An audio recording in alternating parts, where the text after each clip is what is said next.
Hello बच्चों, कैसे हैं आप सब। क्लास 10 बोर्ड एग्ज़ाम जो आपके 2025 में होने वाले हैं, बिहार बोर्ड के इंग्लिश सिलेबस को यहाँ पे स्टार्ट कर दिए गए हैं और आज हम लोग पैरानोमा पार्ट 2 का 4 लेक्चर में पढ़ेंगे। तो आइए आज लेक्चर 4 को स्टार्ट किया जाए। ये एक बार आप देख सकते हैं, ये आपका पैरानोमा पार्ट 2 का बुक है, ये आपका सिलेबस है। जैसा अभी आपको पता है कि हम लोग फर्स्ट सेक्शन प्रयोज को कर रहे हैं। प्रयोज में आपका जो फर्स्ट चैप्टर है वो पेस फॉर लिविंग है और उनके ऑथर हैं आर.सी. हचिंसन, जो आपके स्टार्ट हो चुके हैं। आगे 3 लेक्चर इसके हो भी चुके हैं। तो आइए, ये आपका पोइट्री सेक्शन है। जब हम लोग प्रयोज कंप्लीट करेंगे तो पोइट्री पे आएंगे।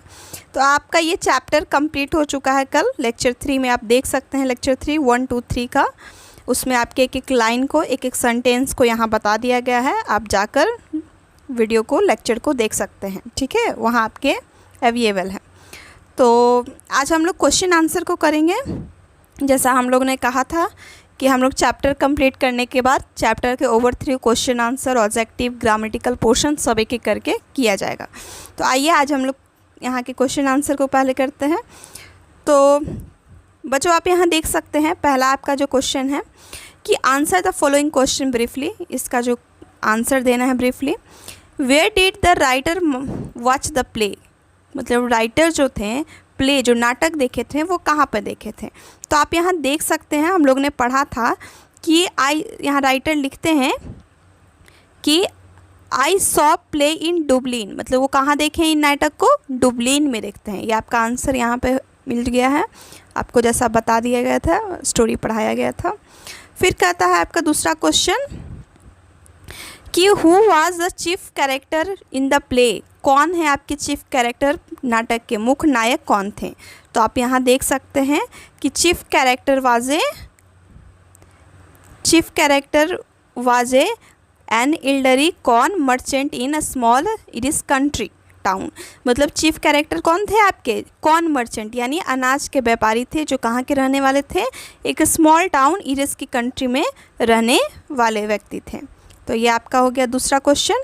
नेक्स्ट है, does the writer dislike the rapid movement in a field, क्या जो राइटर जो थे उनको रैपिड मूवमेंट प्रत्येक फील्ड में, प्रत्येक क्षेत्र में पसंद नहीं था।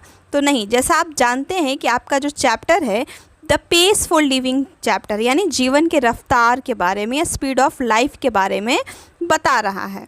तो आप यहाँ समझ सकते हैं कि जो राइटर हैं इन्होंने भी कहा एक सेंटेंस में, आप इस सेंटेंस को लेक्चर 2 में देख सकते हैं, क्या लिखे हैं राइटर, आपके ऑथर लिखते हैं कि not that I have dislike for rapid movement my self, नहीं बल्कि मैं भी क्या करता हूँ, डिसलाइक नहीं करता हूँ रैपिड मूवमेंट, मुझे भी क्या है, रैपिड मूवमेंट कहीं ना कहीं पसंद है।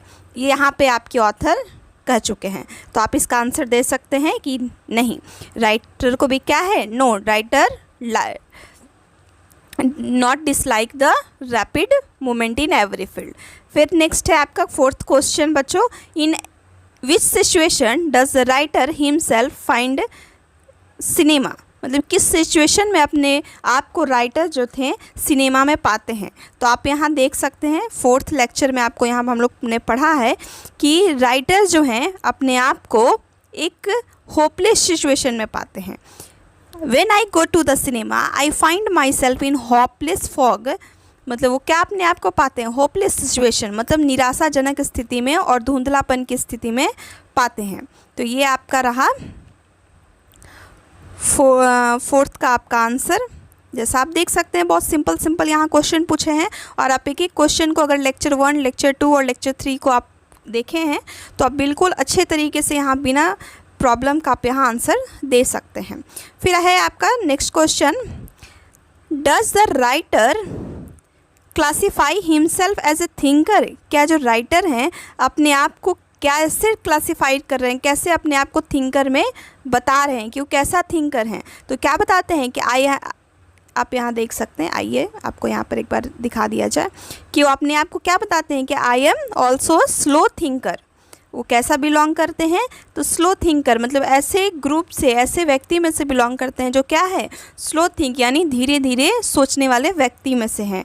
और यहाँ पे आपको अच्छे से यहाँ पे बताए हैं थे आपके ऑथर कि वो उनको भी लगता है कि they who have a mind which train to itself work in the higher grade through the matter fact to be it can the just gear as well. मतलब कि ये जो माइंड है कहीं ना कहीं क्या है, अपने आप को ट्रेन करते हैं, मतलब उसको हायर स्पीड से चलाइएगा माइंड को तो वो क्या होगा, मैटर कुछ भी हो लेकिन वो क्या करेगा, हायर स्पीड से सोचेगा, तेज़ी से सोचेगा। अगर उसको हम लोग अदर गियर में मतलब अदर स्पीड से अगर चलाते हैं माइंड को तो क्या करेगा, और अच्छे तरीके से वो चलेगा, यानी वो बिल्कुल अच्छे तरीके से वर्क करेगा किसी भी स्पीड में। तो एज अ थिंकर यहाँ पे ये अपने आप को क्लासीफाइड करते हैं। तो ये आपका था 5 क्वेश्चन, जैसा यहाँ पे कंप्लीट हो गया। आगे आपका वर्ड मीनिंग है, वर्ड मीनिंग भी पूछा जा सकता है आपके एग्ज़ाम में, बोर्ड एग्ज़ाम में, तो आप एटलीस्ट याद कर लें। ये आपका लॉन्ग क्वेश्चन है और लॉन्ग क्वेश्चन आपको यहाँ एक एक करके हम यहाँ समझा दे रहे हैं बच्चों। जैसा ये लॉन्ग क्वेश्चन में पहला क्वेश्चन है बच्चों आपका कि write few sentence about the elderly corn merchant. Corn merchant के बारे में कुछ फ्यू सेंटेंस लिखिए। तो फ्यू सेंटेंस में कौन है, he was a man many anxietic, मतलब वो जो मैन है क्या है, बहुत सारी चिंताएं में है। हिज हार्ट वाज डिकी, मतलब उनकी जो हृदय का बोझ है वो क्या है, बहुत सारे हैं। और क्या है कि उनके जो नेफ्यू हैं वो क्या करते हैं, चीट करते रहते हैं। उनकी वाइफ जो है क्या है, पर हॉलीडे में $10 को खर्च करते रहती हैं। तो ये आपका था फर्स्ट का आंसर बच्चों, जैसा आप देख सकते हैं। क्वेश्चन काफ़ी इजी है। अब अगर आप लेक्चर 1, लेक्चर 2, लेक्चर 3 को देख लेगा तो आप इजीली आंसर दे सकते हैं। जैसे सेकंड क्वेश्चन आपका कहता है बच्चों, they tell me there is a aeroplane that goes to be 1000 miles an hour, now that too fast, what light does the remark the corn merchant through the fast life today. मतलब क्या इस बात से समझाना चाहते हैं corn merchant कि ये जो लाइफ है आज का कितने रफ्तार से बह रहा है। तो कॉर्न मर्चेंट वाज अनलेबल, मतलब कॉर्न मर्चेंट जो है इस बात को पता नहीं कर पा रहे हैं to keep the pace of life, कि किस स्पीड से उनका जो लाइफ है वो क्या हो रहा है, चल रहा है। ही कुड नॉट इमेजिन, अपने आप को वो इमेजिन नहीं कर पा रहे हैं कि इतनी तीव्र गति से फास्ट पेस से उनके लाइफ जो है चल रहा है। और किससे ये कंपेयर करते हैं, तो एरोप्लेन के फ्लाइंग, जो एरोप्लेन का जो जहाज़ है जो इतने उड़ान से, इतने स्पीड से 1000 miles उड़ान से वो प्रति घंटा उड़ान भरती है, इससे अपने सिचुएशन को क्या करते हैं, कंपेयर करते हैं। There that is was too much him, मतलब इनके लिए ये स्पीड क्या है, काफ़ी ज़्यादा तेज है। The writer say that illustration gives me insight to be approach and iris, मतलब ये राइटर जो समझें कि आपकी ऑथर जो है R.C. हचनसन, वो कहते हैं कि ये जो उदाहरण है ये सही उदाहरण है, उन जो इरिस के जो व्यक्ति जो मुख्य नायक है कॉर्न मर्चेंट, वो सही उनके अनुसार क्या है, सही अप्रोच है, सही उदाहरण है। Who is living in the present but think as to be for the past, मतलब जो वो जी रहे हैं क्या चीज़ प्रेजेंट में, लेकिन सोच किसके बारे में रहे हैं, पास्ट के बारे में। तो ये रहा आपका सेकंड का आंसर। थर्ड का आंसर है आपका, थर्ड क्वेश्चन है बच्चों आपका, what sort of excitement to have the do our ancestor lacked, मतलब कौन से ऐसे एक्साइटमेंट थे, ऐसे उत्साह थे जो आप हमारे जो पूर्वज हैं आज उनको नहीं मिले। जो आज का जो एक्साइटमेंट है, उत्साह है, वो हमारे पूर्वज को नहीं मिल पाया। तो कौन से उत्साह थे, तो इट इज़ एडवेंचर या डिसएडवांटेज, मतलब क्या ये एडवांटेज है या डिसएडवांटेज है, सही है या गलत। तो इसका हम कह सकते हैं कि we have the fast moving, हम लोग क्या कर रहे हैं, अपने जीवन को तीव्र गति से मोड ऑफ कन्वीनियंस, मतलब उस तरफ हम लोग मोड़ रहे हैं। टुडे थ्रू द रोड, मतलब एक रोड की थ्रू हम लोग उस तीव्र गति से, कभी थ्रू द रेल, तो थ्रू द एयर, हवाई जहाज़ से कभी जा रहे हैं। We can dine in London, हम लंदन में, आपके ऑथर कहते हैं कि हम लोग क्या है, डिनर में लंदन, डिनर कहाँ करेंगे, लंदन में, और लंच कहाँ करेंगे, न्यूयॉर्क में, और नेक्स्ट डे क्या होगा, ये जो सेटिस्फेक्शन है उनका कहीं ना कहीं बहुत मजबूत होगा। फिर कहते हैं fast means of communication, mobile का कम्युनिकेशन काफ़ी तेज़ हो गया है, तो फैक्स लिख सकते हैं, ईमेल कर सकते हैं, इंटरनेट के द्वारा, टेलीफोन की सर्विस के द्वारा ये कहीं ना कहीं कनेक्ट कर सकते हैं अदर वर्ल्ड फ्यू सेकेंड में। मतलब हम लोग आज यहाँ हैं, कहीं भी कॉल लगा के अगर हमारे घर के फैमिली कोई विदेश में है, कहीं बाहर है, तो तुरंत कॉल लगा के पता कर लेते हैं। तो ये क्या है, फ्यू सेकेंड में हम लोग कम्युनिकेशन के द्वारा, इंटरनेट के द्वारा पता कर सकते हैं, संचार कर सकते हैं, बात कर सकते हैं। This facility were not available our to ancestor. Ancestor जो हमारे पूर्वज हैं उनके पास क्या होती थी, एक पहले तो चिट्ठियाँ चलती थी, चिट्ठियाँ के बाद क्या होती थी, तो एक मोबाइल आता था जो कि टेलीफोन होते थे, टेलीफोन के द्वारा मुश्किल से बात होती थी। तो ये एंस्टर को जो हमारा आज का फैसिलिटी वो हमारे पूर्वज को नहीं मिल पाई है। ये जो एडवांटेज है हम लोग को, ये एडवांटेज किसको नहीं मिल पाए, पूर्वज को नहीं मिल पाई, इस चीज़ को वो उत्साह नहीं ले पाए। We have to be follow the pace of life machine today. Machine के द्वारा आज हम क्या कर रहे हैं, जीवन की रफ्तार को फॉलो कर रहे हैं। I feel this is an advantage of modern age. मतलब यही क्या है, आधुनिक मैन के लाभ है। Man today can not do without this. मतलब आज के हम लोग कुछ भी इंटरनेट के द्वारा कुछ भी नहीं कर सकते हैं, तो इस सब के बिना कुछ भी नहीं है। नेक्स्ट क्वेश्चन है बच्चों, अगर आपको ये समझ आ गया तो आगे हम लोग बढ़ते हैं। नेक्स्ट क्वेश्चन है आपके, who are the taken to be slow thinker and how are the slow thinker handicap today. मतलब कैसे स्लो थिंकर जो होते हैं वो कैसे होते हैं, और कैसे उनको सोचा जाता है कि वो स्लो थिंकर हैं, और कैसे वो स्लो थिंकर क्या है कि हैंडीकैप हैं टुडे। मतलब वो किसी चीज़ में कमी है उनके अंदर। तो आइए देखते हैं इसका आंसर। तो राइटर्स जो हैं यहाँ पे एक चीज़ बताए हैं आपके कि एक स्कार्सिटी है, मतलब कहीं ना कहीं क्या है, डर है, रिमार्क है किस चीज़ का, तो सेइंग मतलब वो बोलते हैं कि belong to that he belong to the tribe of slow thinker. वो किससे बिलोंग करते हैं, तो ऐसे व्यक्तियों में से बिलोंग करते हैं जो क्या है, धीरे धीरे सोचने वाले व्यक्ति हैं। He say that he will get the lowest mark. अपने आप को क्या पाते हैं, लोएस्ट मार्क किस चीज़ में, इंटेलिजेंट टेस्ट में। बुद्धि का अगर टेस्ट हो तो उसमें सबसे कम मार्क्स पाएंगे, क्योंकि ये जो टेस्ट है कहीं ना कहीं क्या है, स्पीड ऑफ माइंड को सिवा कुछ भी ज़्यादा नहीं चलेगा। जो आपका माइंड जो मेजर कर सकता है आज वही चलेगा। That is why the slow thinker is writer the deprived and good living. मतलब इसी के कारण जो स्लो थिंकर होते हैं, धीरे सोचने वाली व्यक्ति, अपने जीवन को क्या करते हैं, अच्छी तरह से चला पाते हैं। The writer further says that the use of mind rather than speed of mind required to be more field entertainment today. मतलब राइटर जो है यहाँ पे बताते हैं कि ये जो माइंड है ये सिर्फ स्पीड से चलने के लिए नहीं है, मतलब जीवन के रफ्तार को तेज़ी से जल्दी जल्दी बढ़ाएं, आगे बढ़ जाए, उसके लिए नहीं है, बल्कि यहाँ पे क्या ज़रूरत है, इंटरटेनमेंट भी ज़रूरी है, मनोरंजन भी ज़रूरी है। He cited the example of cinema hall. मतलब यहाँ एग्जाम्पल देते हैं सिनेमा हॉल के सीन को, जो एक्शन और सीन जल्दी जल्दी रैपिडली चेंज हो रहा है, किसके, व्यूअर के अकॉर्डिंग। व्यूअर जैसा रिक्वायर्ड कर रहा है, ज़रूरत पड़ रहा है, उसके अकॉर्डिंग ये स्पीड क्या किया जा रहा है, चेंज कर दिया जा रहा है स्क्रीन पे। Hence the slow thinker are today are handicapped. मतलब कहीं ना कहीं अगर स्लो थिंकर अगर आज के जनरेशन के अकॉर्डिंग नहीं सोचेंगे तो वो कहीं ना कहीं पीछे रह जाएंगे। तो ये स्लो थिंकर का कहीं ना कहीं क्या है, एक बहुत बड़ा डिसएडवांटेज है, हैंडीकैप है, कमी है। तो इस चीज़ को इस क्वेश्चन में बताया जा रहा था। फिर नेक्स्ट क्वेश्चन है आपका बच्चों, What is enlightenment? What enlightenment does the writer seek his wife? मतलब वाइफ की तरफ जब उनको समझ नहीं आता ये स्टोरी, तो क्या इनलाइटमेंट करते हैं, उनकी वाइफ से पूछते हैं राइटर कि वो हमको बताएं। इनलाइटमेंट का मतलब होता है प्रकाशित करना, किसी को कुछ सही से बताना, सही रास्ता दिखाना। तो यहाँ पे जो उनकी वाइफ होती हैं आरसी हचनसन की, यहाँ पे उनको बताती हैं उस सिनेमा के बारे में जब वो पूछते हैं। तो how does it suggest about the plight the modern man. कैसे इस अकॉर्डिंग टू द ये एग्जाम्पल के अकॉर्डिंग कैसे हम समझें कि ये मॉडर्न मैन की ये पिलाइट है, मतलब आगे की सोच है। तो writer says that he goes to be the picture himself totally confuse to movement of character scene. मतलब जब वो ऑथर आपके जब देखने जाते हैं सिनेमा हॉल में पिक्चर, तो बिल्कुल कंफ्यूज हो जाते हैं कि आखिर ये जो मूवमेंट हो रहा है, कैरेक्टर जो प्ले कर रही हैं स्क्रीन पे, कैसे इतना तेज़ी से जा रहा है, कौन कर रहे हैं, इसके बारे में वो कंफ्यूज रहते हैं। Who is who augments the heroines. मतलब कौन कौन हीरोइंस है, कैसे कैसे हीरोइंस है। Who is actually hero augments the male character. मतलब उसमें से एक, उस सारी हीरोइन में से क्या है, एक मेल कैरेक्टर के हीरो भी हैं। There the writer suppose to be help the his wife. ये वाइफ जो राइटर की वाइफ होती हैं, आर.सी. हचिंसन की वाइफ होती हैं, इस सोच में, इस जो उनके अंदर कन्फ्यूजन है, इनको क्या करती हैं, हेल्प करती हैं, समझाती हैं।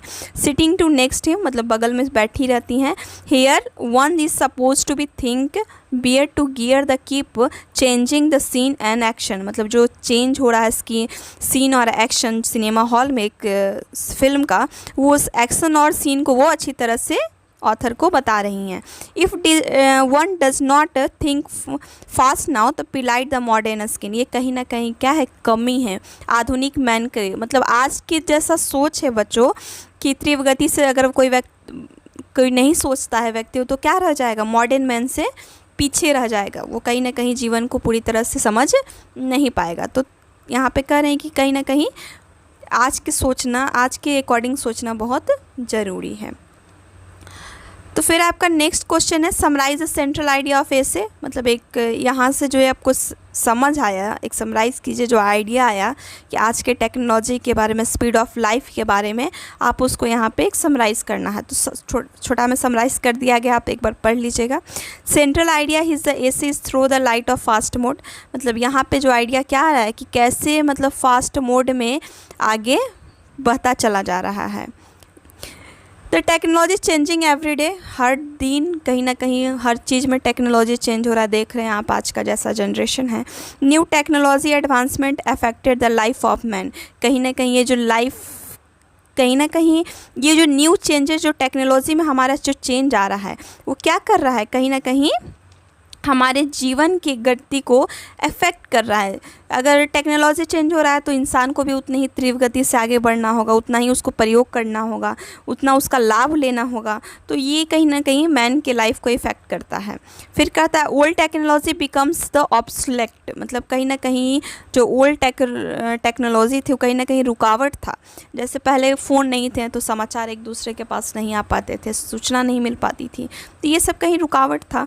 New technology has takes over, मतलब ये ज़्यादा हो गया है, जो न्यू टेक्नोलॉजी आई थी ये काफ़ी ज़्यादा तेज़ है। Man has to be keep the pace of life changing today, otherwise he will be left behind in the race of to represent the loss of some time and the new generation feel the pinch. ये कहीं ना कहीं आने वाले new generation के लिए क्या है, एक तरह से पिंच है और फास्ट होने वाला, काफ़ी तेज़ चलना होगा, नहीं तो बहुत कुछ left behind in the race. ये जो दौर है आजकल के, कहीं ना कहीं क्या हो जाएंगे, पीछे रह जाएंगे अगर इस न्यू टेक्नोलॉजी के चेंज की स्पीड से हम नहीं चलेंगे। जो न्यू टेक्नोलॉजी का जो चेंजिंग है, जो स्पीड है, जो कहीं ना कहीं क्या कहते हैं, तीव्र गति है, उस तीव्र गति से अगर नहीं सोचेंगे, नहीं चेंजेस लाएंगे, नहीं चलेंगे इस रेस में, तो पीछे रह जाएंगे। तो ये आपका बताया गया था यहाँ पे। नेक्स्ट आपका कॉम्पोजिशन है बच्चों। तो कॉम्पोजिशन आपको दे दिया गया, एक लेटर लिखना है अपनी मदर को कि कैसे अपने आप डे को बिताते हैं। तो आपको एक लेटर है कि एक मदर को लेटर लिखते हैं पटना से, डियर स्वीट मदर, मेरी प्यारी माँ, अपने पूरे लाइन को ये समझाते हैं, पूरे रूटीन को ये समझाते हैं कि कैसे मुझे माफ़ कीजिएगा कि कैसे मेरा दिन जो है काफ़ी ज़्यादा तेज़ बीतता है, एग्जामिनेशन आने वाले हैं, नज़दीक हैं, जो डिफ़िकल्ट है अपने टाइम को स्पेंड करना। Mother nowadays is the class are running in the full speed, जो क्या हो रहा है, फुल स्पीड से, तीव्र गति से क्लास चल रहे हैं। I can not afford the miss single day classes, मतलब एक भी क्लास छूट नहीं सकते हैं। By the time I can return to my mom, जब मैं टू माई रूम, जब वो मैं अपने रूम में लौटता हूँ तो आई फील द एग्जॉटेड, थका हुआ फील करता हूँ। As I taking the rest, जब मैं रेस्ट, उसके बाद मैं रेस्ट लेता हूँ। हिमांशु कम, उनके एक फ्रेंड हैं, वो कम आते हैं। We had to 2 hour discussion में चला जाता है। फिर लेसन जो पढ़ाई होती है, उसके बाद वो पढ़ते हैं, फिजिक्स पढ़ते हैं। देन ये डिनर करते हैं मेस में। आई देन आफ्टर रिटर्न, मैं जब मैं वापस आता हूँ तो I had to prepare my represent to the teacher, जो भी रिप्रेजेंटेशन करना रहता है टीचर के लिए, उसके लिए रेडी करते हैं नेक्स्ट डे का। फिर ये लॉट ऑफ टाइम, ये बहुत सारे टाइम ले लेते हैं ये सारे काम में। I could go to the bed at 11:30 PM, 11:30 PM में ये बेड पे जाते हैं सोने के लिए। So for the whole day I had be busy the time and schedule, ये जो हमारा बिजी है सारा टाइम शेड्यूल। तो आई अदरवाइज फाइन, मैं बिल्कुल ठीक हूँ, नहीं तो and particularly about my studies, मेरा स्टडी भी बिल्कुल अच्छे तरह से जा रहा है। गिव माई रिगार्डेड टू पापा, मतलब पापा को मेरा रिगार्डेड कीजिएगा। ये सारे उनके फैमिली मेम्बर हैं जिनको वो क्या करते हैं, बहुत सारा प्यार करते हैं। ये इनका नेम देख सकते हैं यहाँ पे। तो ये था आपका कॉम्पोजिशन जो आपके आते हैं एग्ज़ाम में, तो आप एक बार इसको देख लीजिएगा बच्चों। नेक्स्ट आपका ग्रामेटिकल पार्ट, यह वर्ड करेक्ट करना है। फेनिसिनेटिक का वर्ड, एंस्टर का वर्ड, ये सब स्पेलिंग मिस्टेक है, आप इसको देख सकते हैं, इतना तो आप कर सकते हैं। फिर आपके ग्रामर है, तो ग्रामर पोर्शन हम लोग कल पढ़ेंगे। आज यहीं तक। अगर वीडियो पसंद आया तो आप लाइक और सब्सक्राइब ज़रूर करें।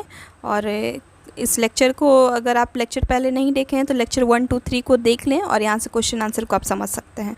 Thank you.